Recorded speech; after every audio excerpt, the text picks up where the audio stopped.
And the coronavirus obviously has been, not just for me, but for everyone, it's been a big challenge. But I feel comforted with the way our parish as a whole has responded to those who cannot get out of their home, those that are elderly. We've really worked very hard with our church organizations to reach out to those who are homebound.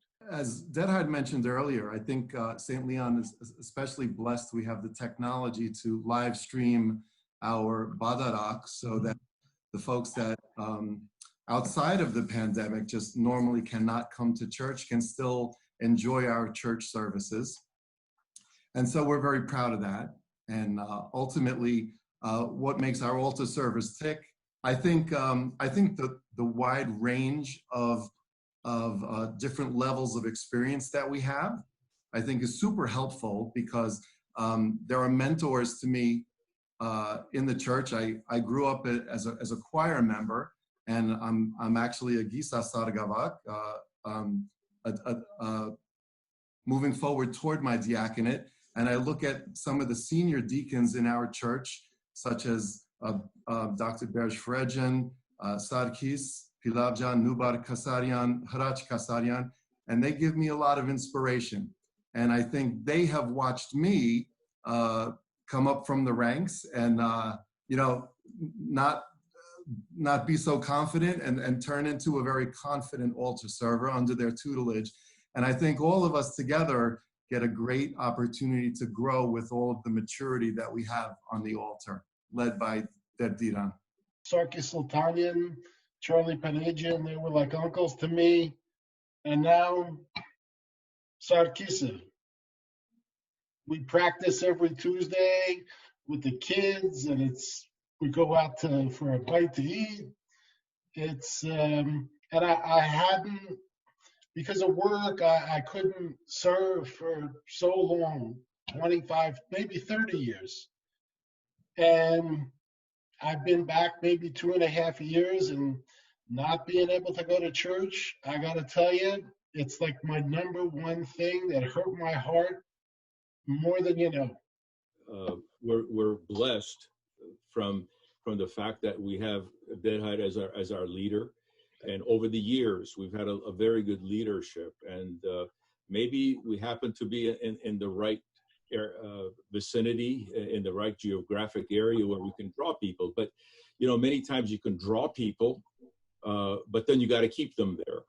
So with all of the activities, the things that are available to many for all age groups, that has made it.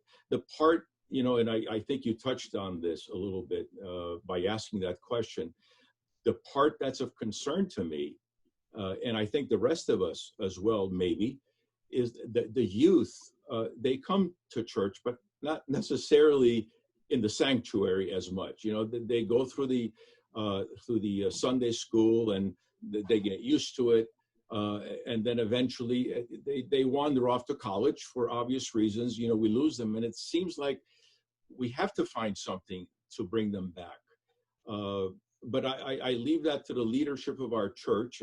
I speak with as many leaders as I can to give my opinion.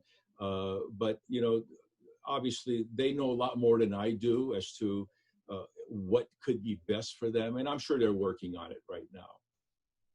Nubar Kasarian, you speak Armenian beautifully. You also speak English, obviously. One of the questions we have is the language we use in the church. Many people want more English, all the way English. Some people say, no, it should be Armenian. What do you think of this question? Well, I certainly can understand, at least for the generations that are born here that don't have a strong grasp of the language as much as they would like, that if they come to church and the service is in Armenian, it's hard for them to really get into it and really follow along. However, personally, it's an Armenian church. The service is written Armenian. The music is made for Armenian words. And I feel that even if you are unable to follow certain things that are said, there are tools. The books have translations. Sermons are said in English. There are lot of parishes, of course, Der Diran and other priests that I've seen there, they've incorporated little bits of English to help someone that doesn't understand Armenian feel the same passion that we do when we attend Badarak. To answer your question, do I think we should change from an all Armenian Badarak? I do not. I think it is perfect the way it is. You know, if you come to church and you don't speak Armenian, you have every right to pick up the book and follow along. And quite frankly, a lot of people don't speak Armenian come to our parish and love it. You know, they love it a lot, and they still get that warmth, even if they're not understanding every word that's being said. I don't know if Sakis can hear us, but Sakis will try to reach you. When did you start attending church? And today you're recognized as a very senior deacon at St. Leon Armenian Church. When did this all begin, this journey? Well, this journey began at early 90s when Father Bahan was the pastor of St. Leon. Honestly, he was the one that inspired me to go into life of the church. And although I was in a choir when I was younger, then I left it.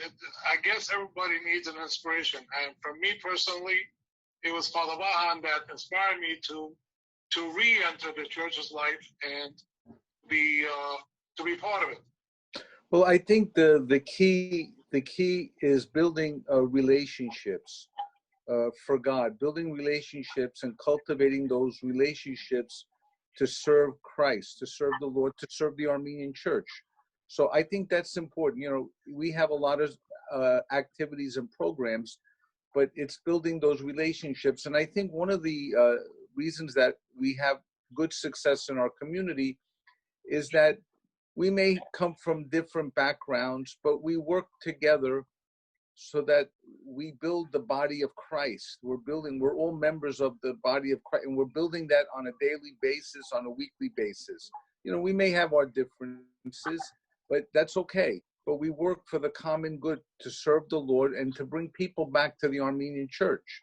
And I think we've been very successful, and I'm thankful that the community has worked closely with me so that I can lead them. You know, you can have wonderful leader, but if the people don't rally around the leader, that leader is not going to be very effective. So this is a community that has deep roots, very dedicated members, and I'm thankful to be part of that, of this community of many dedicated members. Some are newer than others. Some have been here for 4 generations or so. So, you know, we have a very wide variety of people who identify with St. Leon Church. Mm-hmm. Greg, yes, please, Greg. Yeah, I'd love to tag on to something. Actually, it was originally Berge's question and what Dinan just said. I think every church has the growing pains of that 18-year-old to 28 or, you know, young 30 demographic where that's a hard demographic to fill in the Armenian Church. And, you know, there are some great reasons why they're not there. A lot of kids do go away to school. You know, you certainly lose them for 4 or 5 years. Then they begin their professional lives. And the year of the 40-hour work week is long gone. So, you know, I can appreciate some demographic loss in that section.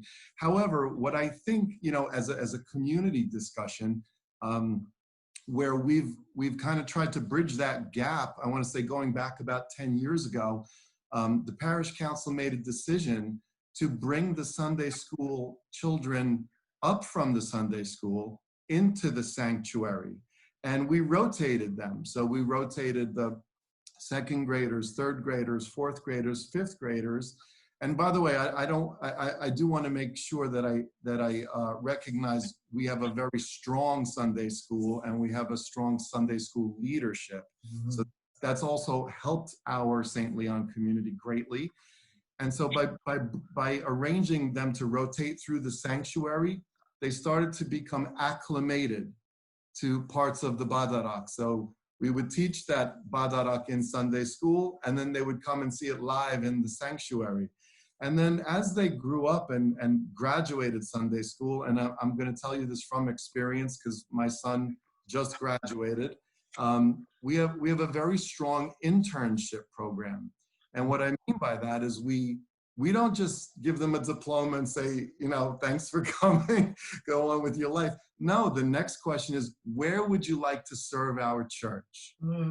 Give them options. So Vartan, we ask them to become junior parish council members. We ask them to become junior choir members. We ask them to become junior Sunday school teachers, Armenian school teachers. So they take part in that. And just I can tell you, I've seen through the years so many little children, and I'm sure I'll see Nubar's children grow up one day and become junior parish council members, just like my son was this year.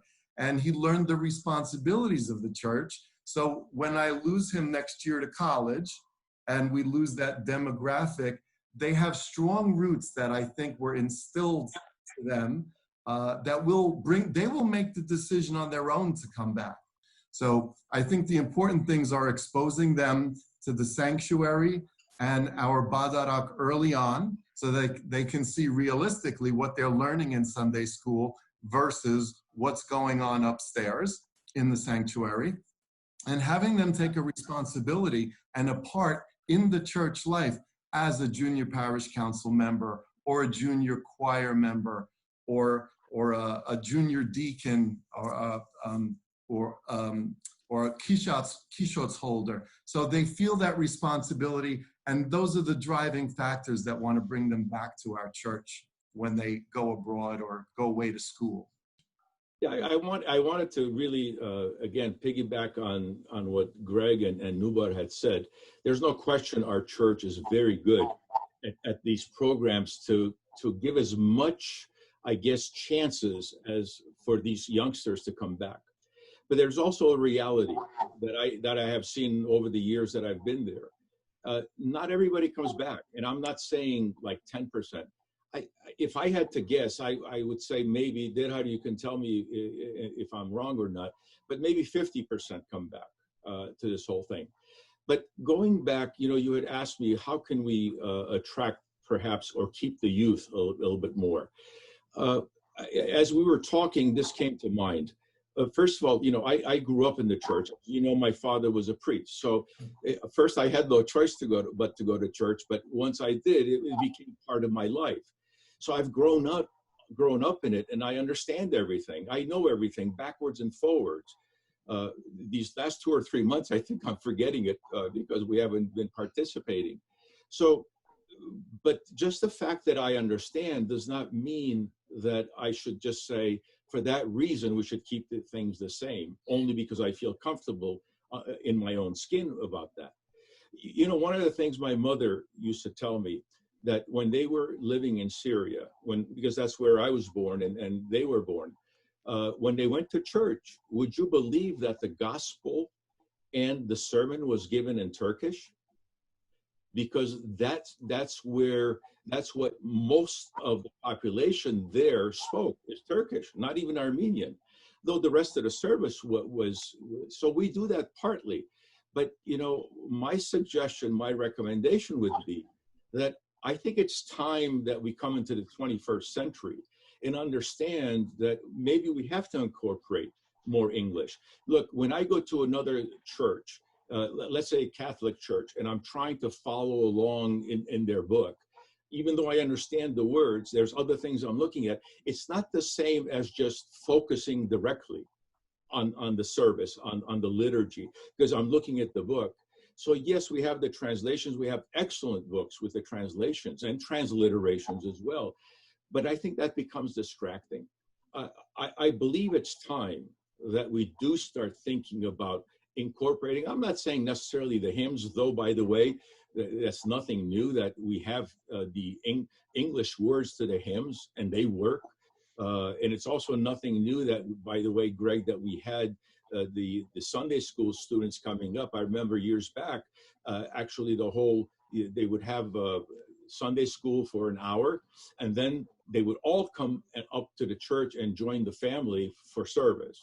So, I mean, these are things we got to continue and expand on if we're going to draw the youth back in a very meaningful way, not just because they come to church and they say, you know, that music sounds so familiar, that's soothing enough for me. No, we got to get into more as to what that music means, what the sharagans mean, what does that prayer mean, why do we do this at this point, so that now they understand there is a reason that I'm coming back. You know, Berge, it's beautiful to speak about the sharagans and the Bible, but many people believe also it is a askainigereti. It's a national church where you have to incorporate the religion with a nationality, not necessarily language, with a history, with a culture of the people. And I think to an extent we are failing to bring that spirit into the church, and we have been focusing more and more just on the Bible and the parable and the preaching. So there needs to be more infusion. And sometimes we're not able to do it because we ourselves as teachers, as leaders, are not qualified or do not know enough to inject into the education of the church. What do you think of that? You know, Vartan, to that point, yeah, we're kind of a unique church where we have the askain and the religion. But sometimes they ended up becoming one and the same. The purpose, in my opinion, of the church is for the religion. But you have all these other organizations to keep the culture going. But when you start melding both those two together, then it becomes, okay, am I going to church because I'm a Christian, or am I going to church because I'm an Armenian? You can be both, but they're things that are fighting with each other. Well, I do not think we are fighting as much as it is interwoven. If you really, really study the history of the people, I think you cannot separate it. It's not this, it's more interwoven. I would speak about my own children. Sure. A little bit more English would most definitely help, I think.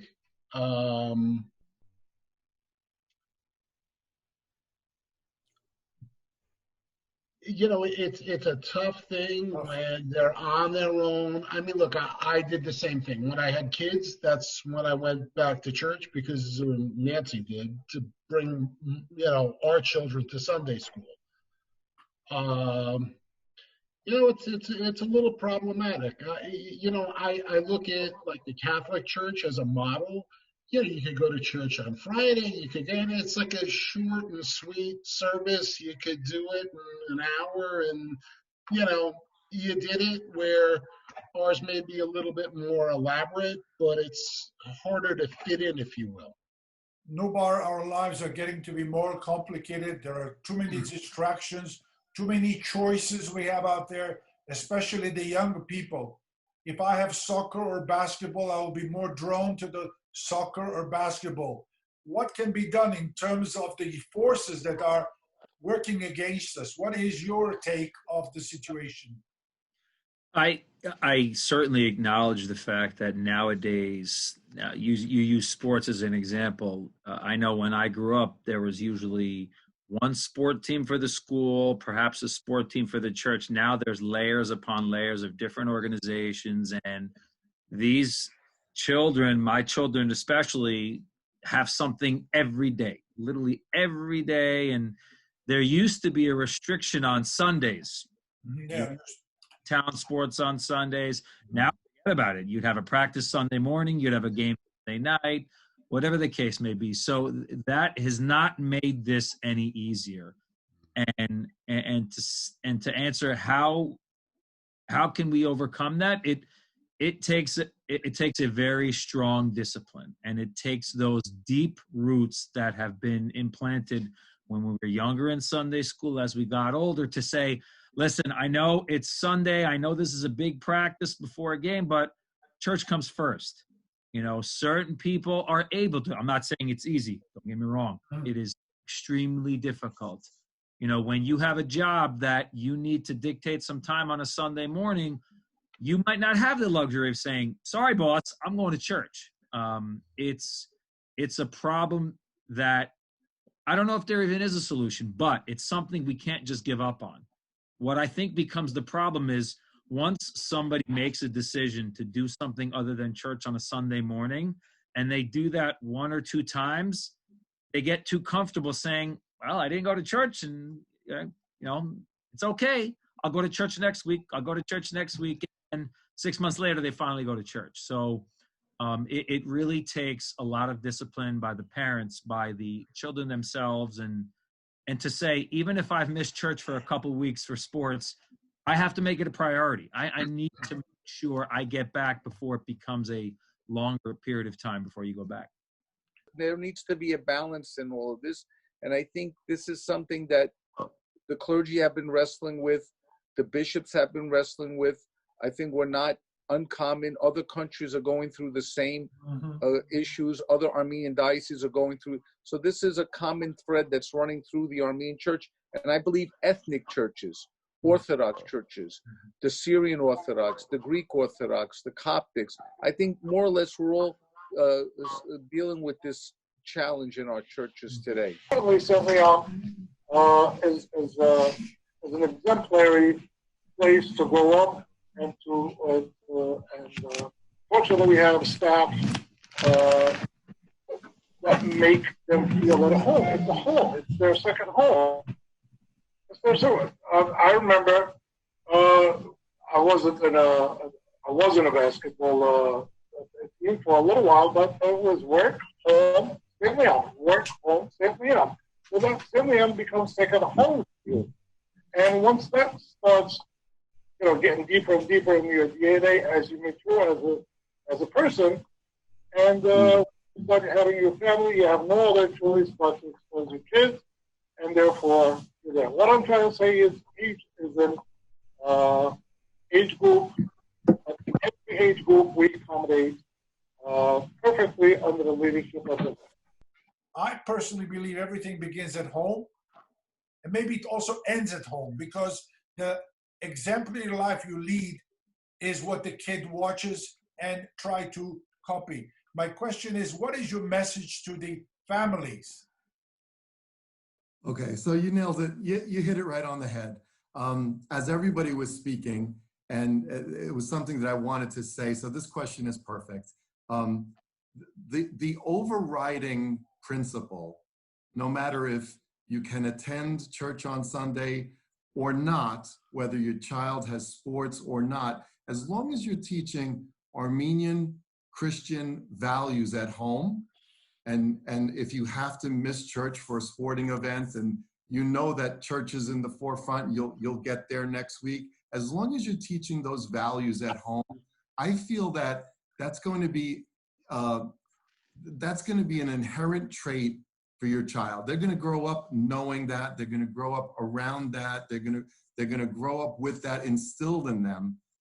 And there's no way you can solve all the problems. You can't determine whether it's our badarak should be in English, ashkarapar, kurapar, whatever you want to say. There's too many variables. But the one constant is if we teach our Christian Armenian values at home, I think we'll always overcome that demographic loss. Well, yes, բզդիգեյնե մամաս բաբաս միշտ ինձի սորեցուցին, որ գիրագի օրերը եկեղեցի մասին է, եւ գամ գիրագի օրը լանե, չորեքշաբթի օրը լանե, հինգշաբթի օրը լանե, մեր եկեղեցին մեր մեջն է, եւ կարեւորը որ մենք մեծնակն է բզդիկ, մինչեւ մեծնակն է, ես հիմա ծնող եմ, ես բզդիկներ ունիմ, հայելարը եկեղեցին շատ զորավոր գաբ ունի, եւ առանց եկեղեցի գաբով ես հայ չեմ սկար, ինձի կարևոր է, որ եկեղեցիս և իմ ընտանիքիս ընտանիքը եկեղեցին է, ադե կարևորը, մեր Աստվածը մեզի ուժ գուտա, մեզի կպաշտպանե, հայը լալը ամենազորավորն է, ուրեմն բզդիկ եղած ադենս սորված են ինձի, և ես իմ բզդիկներուց կնեմ, և Աստված ուզենա անոնքալ իրենց բզդիկներուն ագնեմ. Իրենք վարժված են, թասընթացքի ընթացքին, թոբրոց եղած ադենին, ուր որ ալլան, ինչ որ իրենց բացադրվի գամասվի, յետևը բաճար պիտի ունենա։ So ուրեմն գրնաս ընել գրսայի չափ, ինչպես նուբարը ըսավ, բայց ի վերջո իրենք պիտի որոշեն։ Եվ եթե մենք իրենց չգրնանք քրավել ետ, որովհետև ասամփոչ, ինչպես ասիկ, դուրս ուրիշ շատ բաներ կան, որ իրենց գրնան քրավել։ Հայությունը ես ալ հայ եմ, I mean, ովև մեկ եկեղեցի գրնամ երթալ, ինձ մեկ մողոն հերու կաթոլիկ եկեղեցի կա, գրնամ երթալ, բայց իմ հայությունս եւ քրիստոնեությունս է, որ ինձի քաշած է միշտ, որ մեր եկեղեցին կամ, բայց հիմա շատ երիտասարդները այդ պատճառները ալ չունին, այդ նպատակը չունին, ուրեմն մենք կարծեմ քիչ մի պիտի արթնանք, գրնալ լավ որ բացառությունները կան, որ այդպես նուբարին պես այդպես կշարունակվի, բայց մի արթնանք պիտի ասենք, որ ժամանակը գա, որ պիտի ելլա եւ հիմա է կարծեմ, որ քիչ մավի ընդունելի պիտի ելլանք այս փոփոխություններուն, ոչ թե միայն ասենք հայ ենք, գիտեմ հայ ենք, բայց ինչպես Տեր հայրը միշտ կկարոզե, նախ քրիստոնյա ենք, գրնաս քրիստոնյա լալ առանց հայը լալու, մեր առավելությունը այդ է, որ բախշիշն է, չէ, որ հայ ենք ադորվել անալ։ So ինչու չենք գրնար այդ հոգին մեր երիտասարդներուն դալ եւ ասել ոչ վնաս չունի, ինչպես որ իմ մայրս եւ մեծ մայրս թրքերենով կարոզ լսեց, եթե ցեզի ավելի ճյուրին վլա անգլերենով այս աղոթ կգնենք երբեմն։ Դա միշտ չէ, երբեմն փոխեն որ հասկանան։ Ադե խաղապարս։ Look, at St. Leon's, I couldn't be more happy. I'm doing what I want to do with Sarkis, with Derhar's two sons, with Michael Nargizi, with Lucas, with, you know, I feel like that's probably the most important thing that I do is to affect them, and they affect me. Relationship, they when we go out, they talk to me and Sarkis like uncles. Like it's a relationship that's extremely special and meaningful to me. I would say I wish it was like that in more churches. You're hearing all these comments. You must be very proud of what you hear, because there is whatever comes out comes from the Ichorot Serdegu Kagoras. Thank you. Եվ կարևոր է որ ժողովուրդը իմանա, ես նորեն ուզեմ շեշտել իմ տեսակետս, որ ամեն բան կսկսի եւ ցավով մնա կվերջանա ընտանիքի մեջը։ Առաջին դպրոցը հայ դունն է, առաջին ուսուցիչը հայ մայրն է, հայրն է, եւ ցանկի օրինակով է որ պետք է առաջնորդենք նոր սերունդը, եւ որ մեր կողմը գդարենք, ծառը կշարունակվի մեծնալ, եթե արմատները հաստատ են եւ զորավոր են։ Ինչ է ծեր պատման խոսքը։ No, ես համաձայն եմ եւ միշտ ասած եմ, որ այդ սերը, մեր հավատքը, մեր ինքնությունը իբրև հայ քրիստոնյաներ պետք է նախ եւ առաջ պետք է մշակվի մեր դունին մեջ եւ անշուշտ անիկա դունեն հետո եկեցի կհաջախենք եւ հոն ալ կշարունակվի մեր